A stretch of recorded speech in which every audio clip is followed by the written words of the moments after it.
Episode 225۔ مجھے لگ رہا تھا کہ میں رفتہ رفتہ اس فیصلے کی طرف جا رہا تھا جو میں نہیں کرنا چاہتا تھا، مگر میرے دشمن مجھے اسی طرف دھکیل رہے تھے۔ انہوں نے میرے باعزت جینے کی کوئی راہ نہیں چھوڑی تھی اور عملاً بتا دیا تھا کہ جب تک ان کا وجود باقی ہے مجھے چین سے رہنا نصیب نہیں ہوگا۔ مرشد کے اشارے پر پولیس پہلے سے زیادہ سرگرمی سے میرے پیچھے لگ چکی تھی۔ امکان یہی تھا کہ اب میں پولیس کے ہاتھ لگا تو مجھے مقابلے میں پار کر دیا جائے گا۔ اس طرح براہ راست مرشد پر الزام بھی نہیں آئے گا۔ مرشد اور چشتی جیسے لوگوں نے مجھے مجبور کر دیا تھا کہ میں انہیں کے سکوں میں ادائیگی کر سکوں۔ سب سے پہلے مجھے چشتی سے نمٹنا تھا۔ یہ شیطان صفت شخص میرا ذاتی دشمن نہیں تھا، لیکن شاہ سے زیادہ شاہ کا وفادار بننے کے لیے اس نے حد کر دی تھی۔ عبداللہ کچھ دیر سے آیا تھا اور خاصا پرجوش لگ رہا تھا۔ اس نے آتے ہی کہا، میرے آدمیوں نے پتہ لگا لیا ہے، فاضلی مرشد ہاؤس میں موجود ہے۔ گزشتہ رات اس کا کسی نامعلوم اسپتال میں آپریشن ہوا اور پھر صبح اس ایمبولینس سے مرشد ہاؤس منتقل کر دیا گیا۔ اس کا مطلب ہے کہ وہ بچ گیا ہے۔ میں نے کہا تھا نا کہ وہ بچ جائے تاکہ ہم اسے جہنم رسید کر سکیں۔ اب دیکھیے گا آپ۔ عبداللہ خوش تھا۔ اسے چھوڑو، وہ بھی 1-2 ہفتے باہر نہیں آ سکتا۔ مجھے چشتی کے بارے میں معلوم کر کے بتاؤ۔ اس کے بارے میں جو معلوم کرنا ہے مجھ سے پوچھ لیں۔ وہ آج کل کہاں ہوتا ہے اور اس کی رہائش کہاں ہے؟ وہ خود انویسٹیگیشن آفس میں ہوتا ہے، DIG انویسٹیگیشن کے ساتھ، اور رہائش اس کے سیٹلائٹ ٹاؤن میں ہے۔ اس کا پتہ اور ڈیوٹی کے اوقات مجھے بتا دو۔ آپ کا ارادہ کیا ہے؟ اسے اٹھا کر حویلی پہنچانا ہے۔ عبداللہ ہچکچایا، جناب اس سے اچھا یہ نہیں ہے کہ اس کا قصہ ہی پاک کر دیا جائے؟ نہیں، فی الحال میں اس کا خاتمہ نہیں چاہتا ہوں۔ اسے مارنے سے مرشد کو کوئی فرق نہیں پڑے گا، کیونکہ ایک اکرم چشتی چلا جائے گا تو پولیس میں اس جیسے لوگوں کی کوئی کمی نہیں ہے جو مرشد کے ایک اشارے پر دو ملانے کے لیے تیار رہتے ہیں۔ چشتی کو زندہ رہنا چاہیے، لیکن ساتھ ہی مرشد کے لیے تنبیہ بن جانا چاہیے۔ آپ کے ذہن میں کوئی خیال ہے؟ ہاں، پہلے اسے اٹھا کر حویلی پہنچانا ہے۔ عبداللہ فکر مند ہو گیا۔ اس کے گھر سے حویلی خاصے فاصلے پر ہے اور ایک پولیس والے کا اغوا دونوں شہروں کی پولیس کو فوری حرکت میں لے آئے گا۔ مجھے ایک سیل فون کی ضرورت ہے، میرا خیال ہے وسیم کو بلوا لیتے ہیں، پھر اس پر بات کرتے ہیں۔ عبداللہ نے مجھے میرا سیل فون دیا جو میں نے چشتی کے ہاتھ لگنے سے پہلے عبداللہ کے آدمی کو دے دیا تھا۔ میں نے وسیم کو کال کی، یہاں جاؤ یار، ایک ضروری مارکا درپیش ہے، تیاری کے ساتھ آنا، ممکن ہے واپسی میں ایک پارسل لے جانا پڑے۔ سمجھ گیا جناب، میں 1 گھنٹے میں پہنچ رہا ہوں۔ وسیم کی پرجوش آواز آئی۔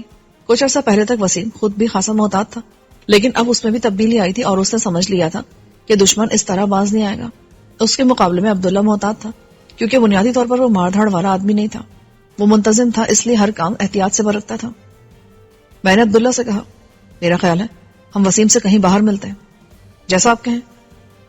میں نے وسیم سے رابطہ کر کے ایک جگہ طے کی، عبداللہ کے ساتھ روانہ ہو گیا۔ میں نے بہت عرصے سے شیو نہیں بنائی تھی، پہلے فرینچ تھی، اب شیو پڑھنے سے دوبارہ وہ باقاعدہ داڑھی کی شکل اختیار کر گئی تھی، اور مرشد کے آدمی مجھے اسی حلیے میں دیکھتے رہے تھے، اس لیے میں نے کلین شیو کی اور پھر سر پر خود موٹی مشین پھیر لی۔ مشین باتھ روم میں موجود تھی۔ باریک بالوں کی وجہ سے میرا حلیہ خاصا بدل گیا۔ پھر میں نے موٹے فریم والی اینک لگائی جس میں 0 کے ڈارک شیشے تھے، یہ عبداللہ نے مہیا کی تھی۔ اس نے میرا معائنہ کیا۔ اب آپ تقریباً 70% بدل گئے ہیں۔ لیکن دشمن پھر بھی پہچان جاتا ہے، البتہ پولیس والے دھوکہ کھا جائیں گے۔ میں نے کہا، ہم ایک کرونا کار میں باہر نکلے، اس کے شیشے بھی کسی قدر تاریک تھے، اس لیے قریب سے دیکھے بغیر کوئی اندر والوں کو نہیں جان سکتا تھا۔ میں نے وسیم کو ایک پارک کا پتہ بتا دیا تھا۔ وسیم وین کے ساتھ ایک ڈبہ نما جیپ بھی لایا تھا۔ یہ پرانی لیکن طاقتور انجن والی ملٹری ماڈل جیپ تھی، جس کے پچھلے حصے میں مقامی ساختہ فولاد کا بنا ہوا ڈبہ لگایا گیا تھا۔ وسیم وین کے پچھلے حصے میں ہمارا منتظر تھا۔ سلام دعا کے بعد میں نے چشتی کا معاملہ اس کے سامنے رکھ دیا۔ اس نے سر ہلایا۔ اس سے بسم اللہ کرنا نہایت مناسب رہے گا، میرا تو خون کھول رہا ہے جب سے اس کی خباثت کا پتہ چلا ہے۔ جب مجھ پر گزر رہی تھی تو میں نے بھی بہت سارے ارادے باندھے تھے، لیکن اب مجھے صرف انتقام کے لیے اسے اٹھانا یا مار دینا مناسب نہیں لگ رہا۔ ہم اس سے کثیر المقاصد فائدے حاصل کریں گے اور پھر اس کا فیصلہ کریں گے کہ کیا کرنا ہے۔ اس لیے فی الحال اسے یوں اٹھانا ہے کہ اس کے ساتھ سوئی بیوی کو بھی پتہ نہ چلے۔ وسیم مسکرا دیا، میں پوری تیاری کے ساتھ آیا ہوں۔ سب سے پہلے ہم اس کے گھر کا معائنہ کرنا ہے، اس کے لیے یہ وین نہایت موزوں رہے گی۔ ہم کسی کی نظروں میں آئے بغیر گھر کا معائنہ کر سکتے ہیں۔ وسیم نے کہا، بس تو پھر ہمیں یہ کام کر لینا چاہیے۔ میں نے سر ہلایا۔ ہم نے اپنی کرونا اسی پارک کے ساتھ چھوڑ دی۔ وسیم کے ساتھ آئی دوسری گاڑی اور اس میں سوار افراد بھی وہیں رک گئے اور ہم وین میں چشتی کے گھر کی طرف روانہ ہو گئے۔ سیٹلائٹ ٹاؤن یہاں سے زیادہ دور نہیں تھا اور اس کا شمار پنڈی کی پرانی پوش آبادی میں ہوتا تھا۔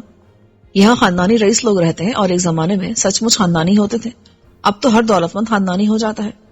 اکرم چشتی کا گھر نسبتاً چھوٹے پلاٹوں والے علاقے میں تھا، اس کے باوجود اس کا گھر باہر سے کسی کوٹھی کا منظر پیش کرتا تھا۔ حیرت انگیز طور پر ایک ڈی ایس پی کے گھر پر پولیس گارڈ لگی تھی اور 2 پولیس والے خود کا رائفل اٹھائے گیٹ کے سامنے کرسیوں پر بیٹھے تھے. ہتھیار خطرناک تھے لیکن پولیس روایتی تھی. ان کے انداز سے لگ رہا تھا کہ ضرورت پڑنے پر وہ رائفلیں اٹھا کر فائر کرنے کا سوچنے میں بھی ان کو 1-2 منٹ لگ سکتے ہیں. ہم وین میں بڑی اسکرین پر یہ منظر نہایت وضاحت سے دیکھ رہے تھے. کیمرہ نہ صرف کوٹھی کا منظر دکھا رہا تھا بلکہ اسے ریکارڈ بھی کرا تھا. ڈرائیور نے جان بوجھ کر رفتار سست کر دی. یہ 2 طرفہ گلی تھی جس میں ایک طرف سے داخل ہو کر دوسری طرف سے نکلا جا سکتا تھا. اگر یک طرفہ گلی ہوتی تو ہمیں مشکل ہو جاتی. پلٹ کر واپس آنا پڑتا. ہم گلی سے نکلے اور وین ایک طرف رک کر کیمرے کی بنائی ویڈیو دیکھی. وسیم نے اسے سلو موشن میں کر دیا تھا. یہ 2 منزلہ کوٹھی تھی جس کے سامنے والے حصے میں خاصا بڑا کار پوش تھا اور اس وقت بھی وہاں ایک نیلی ہونڈا کار کھڑی تھی. عبداللہ نے کہا چشتی گھر پر نہیں ہے کیونکہ وہ سرمئی رنگ کی وٹس استعمال کرتا ہے. یہ بالکل نئی کار ہے. حالانکہ اس کی تنخواہ موٹر سائیکل سے اوپر جانے کی اجازت نہیں دیتی ہوگی. یہ کوٹھی بھی اس کی حرام کمائی سے بنی ہوگی اور اس کی بیوی یہ کسی قریبی عزیز کے نام پر ہوگی. میں نے تلخی سے کہا اکرم چشتی کی 2 بیویاں ہیں. عبداللہ نے انکشافات کا سلسلہ جاری رکھا. ایک کسی گاؤں میں ہوتی ہے, وہ اس کی خاندانی بیوی ہے. دوسری شہری اور ماڈرن ہے, لیکن نام نہادی ماڈرن کہہ سکتے ہیں. یوں سمجھ لیں کہ وہ ایسی ہے جیسے بھینس کے مقابلے میں گائے ہوتی ہے. پہلی بیوی سے نامعلوم تعداد میں بچے ہیں لیکن اس دوسری سے اکرم چشتی کی 3 اولادیں ہیں. اس کے علاوہ بھی وہ دوسری جگہوں پر منہ مارتا ہوگا. وسیم نے لقمہ دیا تو عبداللہ ہنس پڑا. تو حرام کس لیے کماتا ہے؟ حالات ٹھیک نہیں لگ رہے ہیں. وسیم نے تشویش سے کہا چشتی نے اپنے گھر کی سیکورٹی سخت کی ہوئی ہے. پلان ایسا ہو جس میں ناکامی کا خطرہ 1% سے بھی کم ہو. کوٹھی شاید نصف کنال کے رقبے پر ہے. سامنے مکانیت کم ہے کیونکہ کورڈ کار پورچ ہے, لیکن اوپر والی عمارت زیادہ بڑی ہے اور میرے خیال میں بیڈ رومز اوپر ہی ہوں گے. میں نے کوٹھی کی طرف دیکھتے ہوئے کہا. وسیم نے کوٹھی کا منظر پاس کر دیا تھا. زینے سامنے دکھائی دے رہے ہیں. یہ اوپر کورڈ ٹیرس میں نکلتے ہوں گے. ٹیرس کو فولادی گرل کی مدد سے بند کر دیا گیا تھا. اس کا مطلب تھا کہ زینوں کے آخر میں کوئی دروازہ ہوگا. وسیم نے کہا اگر یہ دروازہ کسی طرح کھلوا لیا جائے تو اس کے بعد کا کام آسان ہو جائے گا. سوال یہ کہ چشتی یا کوئی اور دروازہ کھولے گا کیوں؟ وسیم عبداللہ کے سوال پر سوچ میں پڑ گیا. اگر ان دونوں پولیس والوں میں سے کوئی کسی وجہ سے چشتی سے بات کرنا چاہے تو وہ کائیں آدمی ہے. میرا خیال ہے پولیس والوں کی تمام ضروریات کوٹھی کے بیرونی حصے میں پوری ہو جاتی ہوں گی اور انہیں کوٹھی کے اندر جانے کی اجازت نہیں ہوگی. اس لیے اگر رات کسی وقت کوئی پولیس والا اوپر کا دروازہ کھلوانے کی کوشش کرے گا تو چشتی جیسا آدمی لازمی چوکس ہو جائے گا. میں نے کہا یہ بھی ممکن ہے اندر اور باہر سیکیورٹی کیمرے لگے ہوں. یہ آج کل بہت عام ہو گئے ہیں. اس صورت میں چشتی پہلے سے ہوشیار ہو جائے گا. عبداللہ نے کہا براہ راست کارروائی کیسی رہے گی؟ وسیم نے پوچھا. اس کے بجائے اسے راستے میں اٹھا لینا زیادہ مناسب ہوگا. گھر میں گھسنے سے دوسرے مسائل پیدا ہوں گے. ممکن ہے شور کی وجہ سے غیر متعلقہ لوگ بھی ملوث ہو سکتے ہیں جیسے چشتی کی بیوی بچے. اس صورت میں راستے میں کارروائی بہترین آپشن ہے. میں نے کہا اس کی ڈیوٹی دن کی ہوتی ہے 9 to 5, لیکن واپسی کا کچھ پتہ نہیں ہوتا. عبداللہ بولا البتہ دفتر کے لیے نکلنے کا وقت تقریباً طے شدہ ہوگا. 9 یا 10 بجے تک وہ گھر سے نکل جائے گا. یہی بہترین وقت ہوگا. اوکے, بس کل صبح سے اٹھا لو. چشتی کے نہ ہونے سے پولیس کی میرے خلاف جاری مہم کمزور پڑ جائے گی. میں نے فیصلہ کن لہجے میں کہا میں اپنا ریکی اسکواڈ بلوا لیتا ہوں. ہم کل صبح سورج نکلنے سے پہلے یہاں پہنچ جائیں گے. وسیم نے کہا میں بھی آؤں گا, لیکن چشتی کے گھر کی نگرانی ابھی سے شروع ہو جانی چاہیے. میں نے کہا میں 2 افراد ابھی لگا دیتا ہوں, وہ گھر اور چشتی کی نقل و حرکت پر نظر رکھیں گے. وسیم نے حویلی رابطہ کر کے بائک سوار بلوا لیے. یہ اپنے کام کے ماہر تھے. چشتی کے گھر والی گلی دونوں طرف کھلتی تھی, اس لیے 2 افراد ضروری تھے. ہم گلی سے نکل کر اس سڑک پر آ گئے جہاں اندازے کے مطابق چشتی کو دفتر سے آتے ہوئے گزرنا تھا. وین ایک طرف پارک کر دی. وسیم نے اس کے کیمرے سامنے سے آنے والی ٹریفک پر مرکوز کر دیے تھے. اب ہم ہر گاڑی کے ڈرائیور کو دیکھ سکتے تھے. ہمیں زیادہ دیر انتظار نہیں کرنا پڑا. چشتی کی وٹس خاصی تیزی سے گزری تھی, لیکن کیمرے نے اس کے منحوس چہرے کو ریکارڈ کر لیا. تشویشناک بات یہ تھی کہ اس کے ساتھ ایک پولیس والا اور بھی بیٹھا تھا, یعنی وہ کسی وقت بھی اکیلا نہیں ہوتا تھا. سفر میں اپنے ساتھ ایک گارڈ رکھتا تھا. اس کے ٹھاٹ تو دیکھو, ایک گارڈ بھی ساتھ رکھتا ہے. خیر نو پرابلم, گھر کے باہر سب سے نمٹا جا سکتا ہے. وسیم نے کہا. میں نے پوچھا اب فرض کر لیں کہ یہ کل صبح بھی دفتر جانے کے لیے نکلے گا, تو اسے گھیرنے کے لیے سب سے موزوں جگہ کون سی ہو سکتی ہے؟ یہ بھی دیکھ لیتے ہیں. وسیم نے کہا اور ڈرائیور سے پولیس ہیڈ کوارٹر کی طرف چلنے کو بولا. لیکن آدھے گھنٹے کے ڈرائیو کے بعد کوئی ایسی جگہ نہیں ملی جو سنسان ہو اور ہم وہاں آرام سے کارروائی کر سکیں. اتفاق سے یہ بہت مصروف رہنے والی سڑک تھی جو سیٹلائٹ ٹاؤن سے پولیس ہیڈ کوارٹر کی طرف جاتی تھی. کسی کارروائی کی صورت میں درجنوں گواہ بن جاتے. یار وسیم, اس طرح کام نہیں بنے گا, اس میں پھنسنے کے امکانات بہت زیادہ ہیں. میں نے کہا چشتی کے گھر کی طرف آنے والی ذیلی سڑک کے بارے میں کیا خیال ہے جناب؟ عبداللہ نے اچانک پوچھا. وہاں سناٹا ہوتا ہے, بڑے پلاٹوں والا رہائشی علاقہ ہے, اس لیے لوگ بھی کم نظر آتے ہیں. عبداللہ کا خیال اچھا تھا. کم سے کم ہائی وے کے مقابلے میں یہاں خطرہ بہت کم تھا. پلاننگ وسیم کا کام تھا, اس لیے جگہ کا انتخاب ہونے کے بعد یہ اس پر چھوڑ دیا گیا. اس دوران میں اس کے آدمی پہنچ گئے تھے. وسیم نے ذمہ داری سمجھائی اور ہمیں واپس پارک کی طرف چھوڑنے روانہ ہو گیا. میں نے راستے میں مشورہ دیا, اس کام میں وین استعمال مت کرنا. میرا مطلب ہے بظاہر وین دور رہے اور چشتی کو دوسری کسی گاڑی میں لے جانا. یہ ٹھیک ہے, وین کا ہر بار نظر میں آنا بھی ٹھیک نہیں ہے. وسیم بولا, میں نے ایک اسپرے گن لے لی ہے اور ہمارے پاس کچا پینٹ بھی ہے. اس کا رنگ آدھے گھنٹے میں بدلا جا سکتا ہے اور رنگ کو صرف 10 منٹ میں واٹر پریشر گن سے اتارا جا سکتا ہے. تب اس کا رنگ بدل دو, اس کا سیاہ رنگ متوجہ کرتا ہے. ہمیں پارک کے پاس چھوڑ کر وسیم واپس روانہ ہو گیا. وسیم روانہ ہوا تو ہم بھی چل پڑے. میں نے عبداللہ سے شازیہ اور صابر کے بارے میں پوچھا. شازیہ سعدیہ بی بی کے ساتھ اٹیچ ہو گئی تھی اور میں اسے یہاں کہاں رکھتا, اس لیے میں نے اسے بھی حویلی بھجوا دیا. دوسرے مجھے ایک شبہ ہو رہا تھا. میں چونکا. شازیہ کے بارے میں؟ جی, میرا خیال ہے وہ پریگننٹ ہو گئی ہے. او مائی گاڈ, یہ اس بیچاری کے لیے ایک اور دھچکا ہوگا. جی, وہ بہت مظلوم ہے. باپ کے کیے کی سزا اسے بھگتنا پڑی. میں نے وسیم کے توسط سے سعدیہ کو پیغام دے دیا ہے کہ وہ اس مسئلے کا کچھ حل کرے. یہ خواتین کا شعبہ ہے. وہاں ماں جی دیکھ لیں گی. یہ تو خود ناتجربے کار ہے, یہ کیا دیکھیں گی؟ اگر یہ مسئلہ یہیں ہو گیا تھا تو اسے یہیں کسی ڈاکٹر کو دکھا دینا چاہیے تھا. اس کا وقت نہیں تھا. ان لوگوں کی روانگی ہونے والی تھی جب اس کی طبیعت خراب ہوئی اور وہ اسی حالت میں گئی تھی. میرے آدمیوں نے بتایا کہ راستے میں بھی اس کی طبیعت خراب رہی تھی. تم نے روانہ کس طرح کیا تھا انہیں؟ میں نے ہیلی کاپٹر کا رسک لینے کے بجائے انہیں سڑک سے بھیجنے کا فیصلہ کیا اور ہمارے تقریباً سارے آدمی پوری طرح مسلح ہو کر انہیں چھوڑنے گئے تھے. راستے میں وہ ہر صورتحال سے نمٹنے کے لیے تیار تھے. میں مسکرا دیا. گویا تم نے ڈنکے کی چوٹ پر کام کیا. نہیں, ایسا تو نہیں ہے. ہر ممکن احتیاطی تدبیر بھی کر لی تھی, اس کے بعد انہیں روانہ کیا تھا. صابر کی طرف سے کوئی پیغام ملا؟ نہیں, میں باقاعدگی سے اخبار چیک کر رہا ہوں. ابھی تک اس کی طرف سے کوئی اشتہار نہیں آیا. ہاں, میں نے اسے 1 ماہ کی مہلت دی تھی اور اس میں سے 8 دن گزر چکے ہیں. شہباز صاحب, یہ کام بہت مشکل ہے. اگر قسمت نے یاوری کی تو صابر کامیاب ہو سکے گا. میرا بھی یہی خیال ہے, لیکن اسے میں نے پوری طرح سے دہشت زدہ کر دیا تھا کہ وہ ناکام رہا تو میں اس کی لڑکی کو مرشد کے حوالے کر دوں گا. سچ مچ؟ یار میں ایسا کر سکتا ہوں کیا؟ وہ معصوم بچی ہے. میں کسی جانور کو بھی مرشد کے حوالے نہ کروں.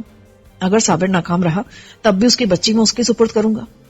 چینی بریف کے سہم ہے, لیکن یہ ہمارے اولین مقاصد میں نہیں آتا. صحیح کہہ رہا ہوں, ہمارا اولین نشانہ مرشد ہے. اس سے جان چھوٹ جائے تو باقی افراد کی اتنی اہمیت نہیں ہے. تم ایسا کرو, کہیں سے وہ انجیکشن حاصل کرو جو مرشد نے مجھے لگایا تھا, لیکن اس کام میں بہت احتیاط کی ضرورت ہے. کوئی ماہر بھی ساتھ ہو. مرشد کے ساتھ کسی نے ہاتھ کر دیا اور اسے ناکارہ ہو جانے والے انجیکشن تھما دیے تھے. میں کوشش کرتا ہوں. اس کے لیے سب سے زیادہ موزوں شخص نادر رہے گا. وہ پہلے سے آدھا مر چکا ہے, لیکن اس کا شیطانی دماغ زندہ ہے. وہ ناکارہ ہو جائے تو ہمیں اس کا خون اپنے سر لینے کی ضرورت نہیں پڑے گی. صرف نادر نہیں, بلکہ شاید کسی بھی دشمن کا خون اپنے سر لینے کی ضرورت نہیں پڑے گی. مگر مرشد, فاضلی اور فتح خان جیسے لوگ سزائے موت کے پوری طرح مستحق ہیں. یہ بھی ٹھیک ہے, لیکن ان کی موت ہمارے لیے مسائل بھی کھڑے کر سکتی ہے. اس لیے ہمیں ہر قدم سوچ سمجھ کر اٹھانا ہوگا. مرشد ایک بہت بڑی جاگیر, گدی اور بے شمار دولت کا مالک ہے. اس کے بعد جو ان چیزوں کا مالک بنے گا اسے ہم سے دشمنی بھی وراثت میں ملے گی. اس لیے اگر مرشد ناکارہ ہو جائے اور زندہ رہے تو یہ سب کسی دوسرے کو نہیں ملے گا, اور جب دولت و گدی نہیں ملے گی تو کسی کو ہم سے دشمنی کرنے کی ضرورت بھی باقی نہیں رہے گی. عبداللہ نے حیرت سے میری طرف دیکھا. یہ تو آپ نے بہت دور کی سوچی ہے. ہم میں سے کسی کے بھی دماغ میں یہ بات نہیں آئی تھی, کیونکہ مجھے سوچنے کے لیے وقت مل جاتا ہے اور اس سے بہت ساری چیزیں سمجھ میں آ جاتی ہیں. عبداللہ ہچکچایا. آپ ٹھیک کہہ رہے جناب, لیکن مرشد اور فتح خان جیسے لوگوں کو زندہ چھوڑنے کو دل نہیں مانتا. تم ٹھیک کہہ رہے ہو, دل تو میرا بھی نہیں چاہتا, لیکن یہ انسانوں میں فرق کی بات بھی ہے. مرشد اور فتح خان جیسے لوگ ہماری سطح پر نہیں آ سکتے, اسی طرح ہم بھی ان کی سطح پر نہیں جا سکتے. ہم میں اور ان میں بنیادی فرق ہمیشہ رہے گا.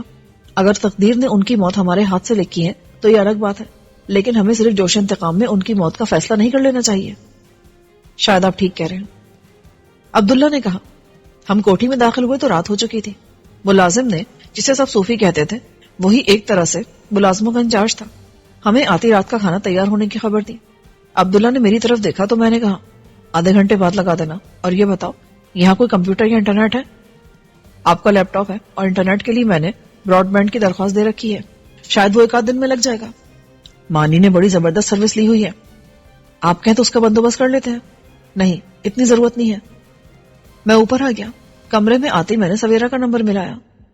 حویلی میں سورج ڈوبتے ہی رات کا کھانا کھا لیا جاتا تھا. مجھے امید تھی کہ سویرا فارغ ہوگی, مگر بیل جاتی رہی اور اس نے کال ریسیو نہیں کی. شاید وہ کچن میں تھی اور موبائل کمرے میں پڑا تھا. میں نے اس کے نمبر پر میسج کر دیا. چند منٹ بعد ہی سویرا کے نمبر سے کال آئی. شہباز. سویرا کہاں تھے آپ؟ میں کب سے آپ کا انتظار کر رہی تھی. دوسرے لوگوں سے میں نے کسی اور نمبر سے بات کی تھی. میرا موبائل میرے ایک ساتھی کے پاس تھا اور اب ملا واپس. کیسے ہیں آپ؟ میں ہر روز 5 وقت کی نماز کے بعد آپ کے لیے دعا کرتی ہوں. مجھے دنیا میں کسی چیز کی اتنی ضرورت نہیں ہے جتنی تمہاری دعاؤں کی ہے. وہ تو میرا رواں رواں کرتا ہے. اتنی رونق ہو گئی ہے حویلی میں, سارا سناٹا ختم ہو گیا ہے.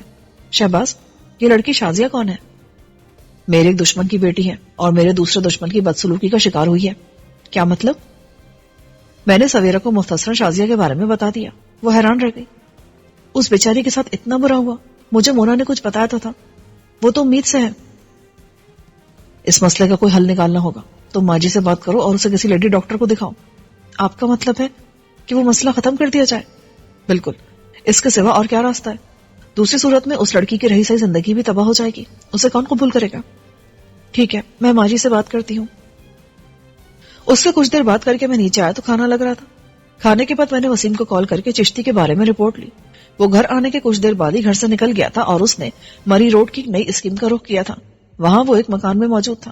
مکان 5-6 مرلے کا تھا اور بظاہر عام سا لگ رہا تھا. میں نے وسیم سے پوچھا, یہ جگہ کیسی ہے؟ میرے آدمی کے مطابق ویران ہے. نئی اسکیمیں اور بہت کم آبادی ہے. گھر بھی دور دور بنے ہوئے ہیں. چشتی کے ساتھ اس کا گارڈ بھی ہے؟ بالکل ہے جناب, وہ اس وقت بھی مکان کے باہر گاڑی میں موجود ہے.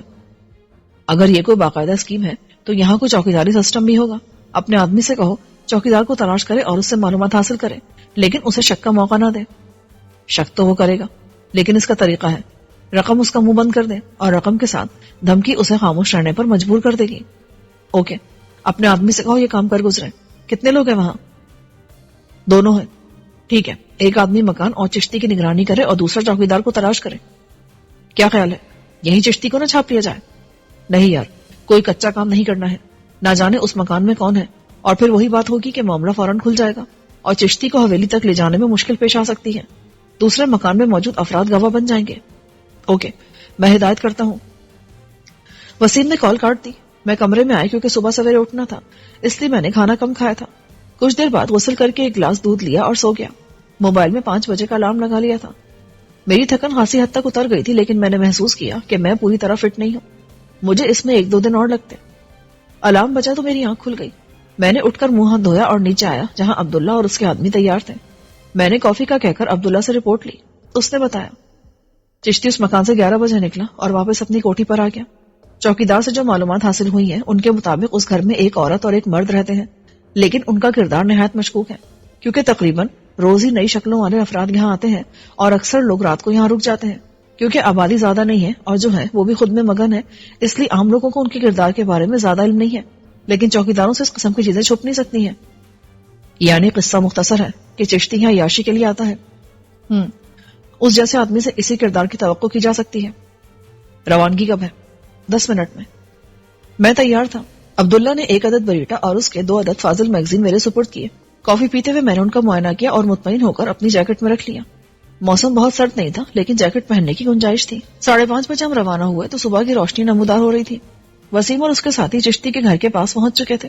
اس کے آدمیوں نے دور سے کوٹھی کا جائزہ لیا تھا. وہاں تاریکی تھی اور کوٹھی کے باہر ایک گارڈ موجود تھا. دوسرا یقیناً اندر آرام کر رہا تھا. ہمارے وہاں پہنچنے تک روشنی ہو گئی تھی, لیکن ابھی سورج نہیں نکلا تھا. وین کے ساتھ وسیم وہی ڈبہ نما جیپ بھی لایا تھا. چشتی کو اسی میں ڈال کر لے جانا تھا. اس کے علاوہ 3 بائک سوار بھی تھے. مجموعی طور پر وسیم کے ساتھ 7 افراد تھے اور عبداللہ جو اصل میں بیک اپ میں تھا وہ 5 مسلح آدمی ساتھ لایا تھا. اس کا کام کسی ہنگامی صورتحال میں مداخلت کرنا تھا. ہمارے ساتھ 2 گاڑیاں تھیں. ایک میں اور عبداللہ تھے اور دوسری گاڑی میں اس کے 5 آدمی تھے. وسیم نے وین پر نہ صرف کلر کر لیا تھا بلکہ اسے دور کھڑا کیا تھا. وین کی وجہ سے تمام لوگ آپس میں ریڈیو سے ایک دوسرے سے منسلک تھے. میں نے ہیڈ سیٹ لگایا اور وسیم سے پوزیشن پوچھی. تمام لوگ اپنی جگہوں پر ہیں.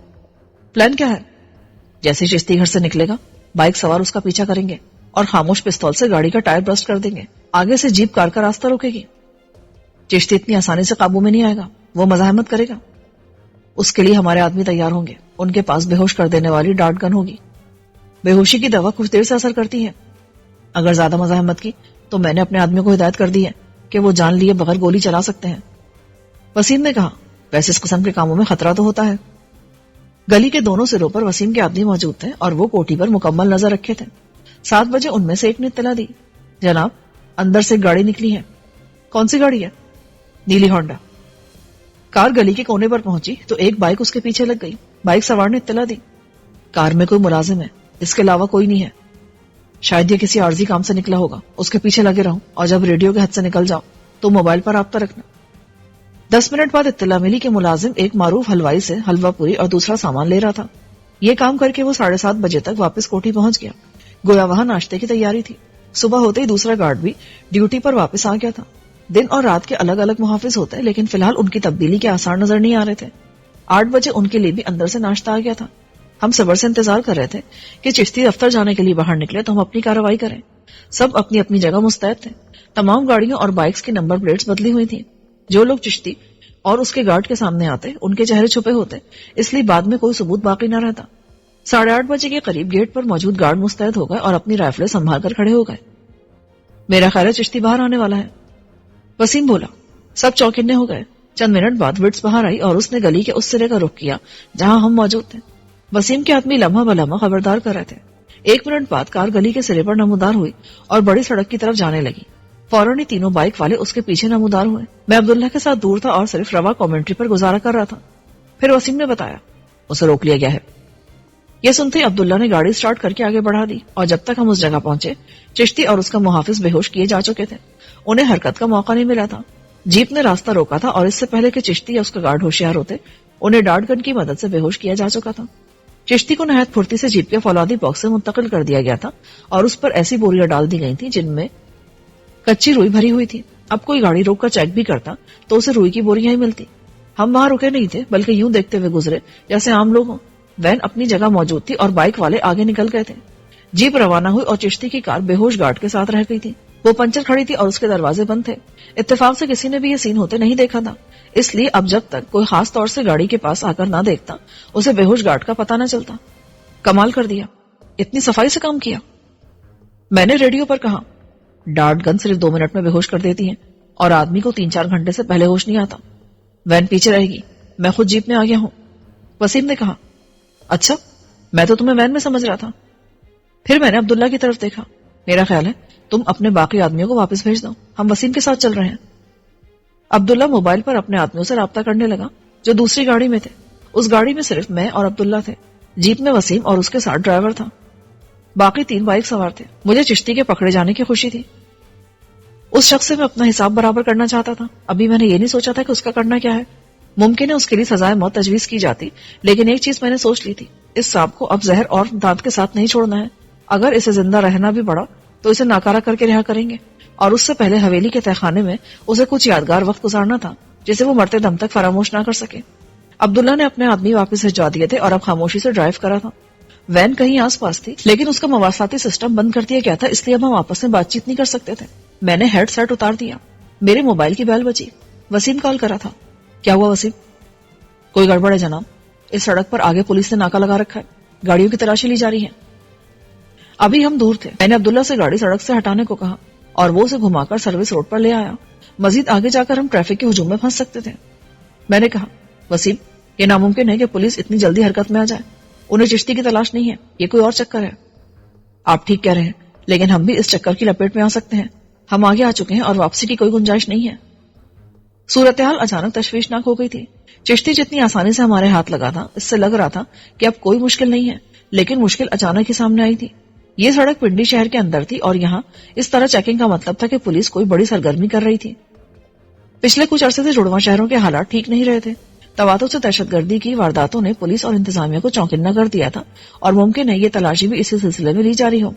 میں نے وسیم سے پوچھا، دائیں بائیں نکلنے کی گنجائش نہیں ہے، لیکن گرین بیلٹ ہے، اسے روند کر نکلے تو پولیس فوراً پیچھے آئے گی۔ ناکے پر 2 موبائل موجود ہیں۔ تلاشی کس طرح لی جا رہی ہے؟ صرف کاغذات چیک کیے جا رہے ہیں یا عملی تلاشی بھی لے رہے ہیں؟ عملی تلاشی لی جا رہی ہے۔ 3 کی قطاروں میں گاڑیاں لگی ہیں، ان کی ٹکیاں تک کھلوا کر دیکھ رہے ہیں۔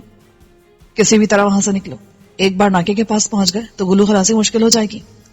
میں نے کہا، ہم دائیں طرف ہیں، دوسری والی سڑک پر نکل کر ہم واپس آئیں گے، اس پر ٹریفک بہت کم ہے۔ عبداللہ سن رہا تھا۔ اس نے کہا، وسیم صاحب سے کہیں واپس آتے ہوئے بالکل بائیں طرف سڑک نکل رہی ہے، اس پر آ جائیں، یہ سیدھی جی ٹی روڈ پر نکلے گی۔ جی ٹی روڈ پر پولیس مستعد ہوگی، وسیم نے کہا۔ آپ نکلے تو جناب، اس کے بعد دیکھتے ہیں، یہی نہ پھنس جائیں۔ عبداللہ بولا۔ حویلی اٹک سے پہلے جی ٹی روڈ اور پشاور جانے والی موٹر وے کے درمیان ایک عام سی شاہراہ کے قریب تھی۔ یہ علاقہ زیادہ آباد بھی نہیں تھا اور اس سڑک پر بھی زیادہ رش نہیں ہوتا تھا، لیکن اب اس تک پہنچنا مشکل لگ رہا تھا۔ ہم پنڈی میں ہی پھنس گئے تھے۔ وسیم نے کچھ دیر بعد کہا، ہم گرین بیلٹ کراس کر کے دوسری طرف آ گئے ہیں۔ گڈ، تمہارے ساتھی بھی ہیں؟ ہاں، وہ تینوں بھی پیچھے آئے ہیں۔ اور پولیس موبائل؟ ان کا نہیں پتا، وہ خاصی پیچھے ہیں۔ اپنے آدمی کو حکم دو کہ اگر موبائلز پیچھے آنے کی کوشش کرے تو ان کے ٹائر برسٹ کر دیں۔ میں پہلے ان سے کہہ چکا ہوں، لیکن ابھی تک تو کوئی موبائل پیچھے آتی نظر نہیں آ رہی۔ البتہ لوگوں نے بہت گالیاں دی ہوں گی جن سے جیپ ٹکراتے ٹکراتے بچی ہے۔ ان کی فکر مت کرو، وہ بیچارے حق بجانے میں گالیاں دینے میں نے اسے تسلی دی۔ میں اور عبداللہ سروس روڈ پر تھے اور اسی پر واپسی کے لیے چل پڑے۔ عبداللہ نے مشورہ دیا، جب تک پولیس متحرک ہے آپ کا باہر نکلنا خطرے سے خالی نہیں ہے، اس لیے ہم واپس چلتے ہیں، حویلی بعد میں بھی جا سکتے ہیں۔ میں نے اس کی بات پر غور کیا اور پھر خود کو اتفاق پر مجبور پایا۔ پولیس جس طرح سے ناکہ لگا کر کھڑی تھی اس سے صاف ظاہر تھا کہ کوئی بڑی گڑبڑ تھی اور شاید دہشت گردی کا معاملہ تھا، ورنہ عام مجرموں کے لیے پولیس اور انتظامیہ اس طرح مستعد نہیں ہوتی۔ ٹھیک ہے، ہم پنڈی سے نکلنے کی کوشش نہیں کریں گے، لیکن جب تک وسیم بحفاظت نہیں نکل جاتا ہم یہیں رہیں گے۔ میرا خیال ہے وسیم صاحب کو جی ٹی روڈ کے بجائے پشاور جانے والی موٹر وے پکڑنی چاہیے، اس پر رش کم ہوتا ہے اور وہاں ناکے کا امکان بھی کم ہوگا، بس راستہ ذرا طویل ہو جائے گا۔ میں نے وسیم کو کال کر کے موٹر وے سے جانے کا مشورہ دیا۔ وہ جی ٹی روڈ تک پہنچ گیا تھا، اسے اٹک خود سے پہلے جانا تھا۔ حویلی جی ٹی روڈ اور موٹر وے کے درمیان کے علاقے میں تھی۔ وسیم کے تینوں بائک سوار اس کے ساتھ تھے۔ جیسے جیسے سورج بلند ہو رہا تھا دن گرم ہوتا جا رہا تھا۔ یہ غیر متوقع گرمی تھی کیونکہ اپریل کے آغاز میں بھی راولپنڈی اسلام آباد کا موسم خوشگواری ہوتا ہے۔ عبداللہ نے گاڑی چھوٹے سے ریسٹورینٹ کے سامنے روک لی اور ہم اندر چلے گئے۔ یہاں ایک دور دراز کی میز سنبھال کر ناشتے کا آرڈر دیا۔ عبداللہ نے ناشتہ کر لیا تھا لیکن میں نے صرف ایک کافی لی تھی اور اب مجھے بھوک لگ رہی تھی۔ عبداللہ نے اپنے لیے چائے منگوائی تھی۔ جب تک میں ناشتہ کرتا رہا وہ وقفے سے وسیم کو کال کر کے اپڈیٹ لیتا رہا۔ وسیم موٹر وے تک پہنچ گیا تھا۔ جب تک میں ناشتے سے فارغ ہوا وسیم چشتی سمیت پنڈی کی حدود سے نکل چکا تھا۔ میرا خیال اب کوئی خطرہ نہیں ہے۔ یہ چشتی سچ مچ نہایت منحوس آدمی ہے، کتنی آسانی سے ہاتھ آ گیا اور کیسی مشکل میں پڑتے پڑتے بچے ہیں۔ اگر وسیم صاحب ذرا اور آگے نکل جاتے تو پھر واپسی کا امکان باقی نہ رہتا۔ عبداللہ نے سکون کا سانس لیا۔ یہ بہتر ہوا کیونکہ جی ٹی روڈ پر ناکے کا امکان تھا۔ اگر وسیم یہاں نہ پھنستا تو وہاں پھنس جاتا۔ اب وہ موٹر وے سے نکل گیا ہے۔ حویلی اچھی جگہ ہے لیکن دور بہت ہے، ہمیں کہیں آس پاس بھی کوئی ایسا ہی ٹھکانہ تلاش کرنا چاہیے۔ اس کے برعکس ان لوگوں کا دور رہنا ہی ٹھیک ہے۔ شہر ہوتے ہوئے دشمنوں کی نظروں میں آنے کا امکان زیادہ ہوتا ہے۔ جیسے راجہ صاحب والی کوٹھی سے تمام دشمن واقف ہو گئے تھے اور بالآخر میں وہیں سے نکلنے کے بعد دشمن کے ہتھے چڑھا۔ اس سارے کھیل میں اہمیت وقت اور فاصلوں کی نہیں، رازداری کی ہے۔ حویلی دور دراز ہے اس لیے ہمارے دشمن اس تک رسائی نہیں رکھتے ہیں، جبکہ پنڈی اور اسلام آباد شہر یا آس پاس ہمارے جتنے ٹھکانے تھے بالآخر دشمن ان تک رسائی حاصل کرنے میں کامیاب رہے۔ ہاں، یہ تو آپ ٹھیک کہہ رہے ہیں۔ اب یہ ہو سکتا ہے کہ ہم متبادل ٹھکانے بنائیں اور یہ کام تم کر رہے ہو۔ یہ کوٹھی لے لی ہے، اسی طرح ہم نے فارم ہاؤس لے لیا تھا اور خاصے عرصے تک اسے استعمال کرتے رہے۔ جب خطرہ محسوس ہوا تو چھوڑ دیا۔ اب ہمیں فارم ہاؤس جیسے کرائے کے ٹھکانے تلاش کرتے رہنے چاہیے۔